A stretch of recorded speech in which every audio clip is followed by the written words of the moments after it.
ఎక్కువగా చేదు లేకుండా చిన్న పిల్లల నుంచి పెద్దవాళ్ళ దాకా అందరూ ఆస్వాదించి తినే బేకరీ స్టైల్ కరకరలాడే కాకరకాయ చిప్స్ అనేది చాలా తక్కువ ఇంగ్రీడియంట్స్తో చాలా ఈజీగా ఎలా తయారు చేసేదని చూసేద్దామా. So now let's get into the video of the Sushanti vlogs. ఈ కాకరకాయ చిప్స్ కోసమని అరకేజీ కాకరకాయలు తీసుకున్నాను. అవి కూడా చిన్న చిన్నలు బేబీ కాకరకాయలాగా ఉంటాయి. ఎక్కువ పొడవుగున్నా బాగోదు, ఈ సైజు ఉంటే బాగుంటుంది. తర్వాత దీన్ని స్లైసెస్ లాగా కట్ చేసుకోవాలి. ఎక్కువ థిక్నెస్ ఉండకూడదు, అలాగే కొంచెం పల్చగా కూడా ఉండకూడదు. ఇలాగ మీడియం సైజుగా కట్ చేసుకోవాలి. చూస్తున్నారు కదా, ఇలా కట్ చేసేటప్పుడు కొన్ని కాకరకాయలు పండుగ ఉంటుందండి, పండిపోయి ఉంటుంది ఆ గింజలు కూడా. అలాంటిది వేస్ట్ చేయొద్దు. ఆ గింజలు మనకి ఫ్రై చేసిన తర్వాత క్రిస్పీగా చాలా బాగుంటుంది, కర్రం కర్రంలాడుతూ తినడానికి చాలా చాలా టేస్ట్గా ఉంటుంది. మీకు ఇష్టం లేదంటే తీయొచ్చు.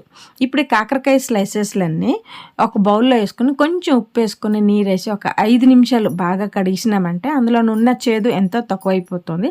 తర్వాత ఒక మిక్సింగ్ బౌల్లో కాకరకాయ ముక్కలు వేసుకుని అందులో బియ్యం పిండి ఒక 2 టేబుల్ స్పూన్, కబాబు పౌడర్ ఒక 2 టేబుల్ స్పూన్ వేసుకోవాలి. మీ దగ్గర కబాబ్ పౌడర్ లేదు అంటే కార్న్ఫ్లోర్ 2 టేబుల్ స్పూన్, మైదా పిండి 2 టేబుల్ స్పూన్ వేసుకోవాలి. ఇందులో ఇప్పుడు ధనియా powder 1/2 tablespoon, garam masala 1/2 tablespoon, ఉప్పు 1/2 టేబుల్ స్పూన్, పసుపు 1/2 టేబుల్ స్పూన్, కారం స్పైసీగా ఉండాలి కాబట్టి ఒక 2 నుండి 3 టేబుల్ స్పూన్ వేసుకుని అల్లం తెల్లుల్లి కచ్చాబిచ్చ దంచి వేసుకున్నానండి, క్రష్ చేసుకుని వేసుకున్నాను. అల్లం తెల్లుల్లి పేస్ట్ లేదు.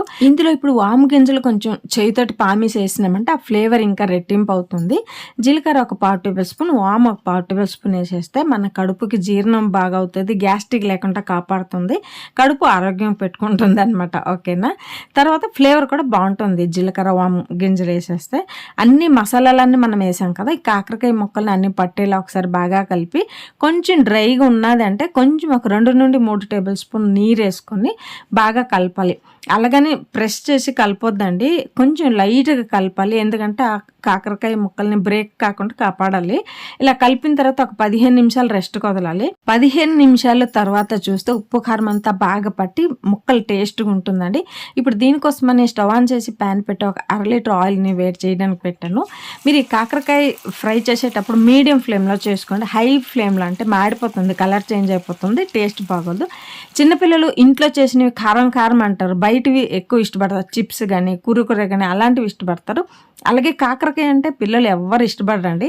ఇలా చిప్స్ చేసి ఇచ్చినామంటే చిన్నపిల్లలు కూడా ఇష్టపడి కరకరాలాడుతూ ఆ గింజలు కూడా కర్రం కర్రంలాడుతూ చాలా చాలా టేస్ట్గా ఉంటుందండి.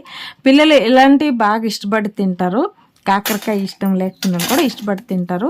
తర్వాత మనకి కూడా తినడానికి చాలా బాగుంటుంది. మీకు ఈ కాకరకాయ చిప్స్ వీడియో నచ్చినట్టయితే like, share and subscribe to Sushanti vlogs. Bye.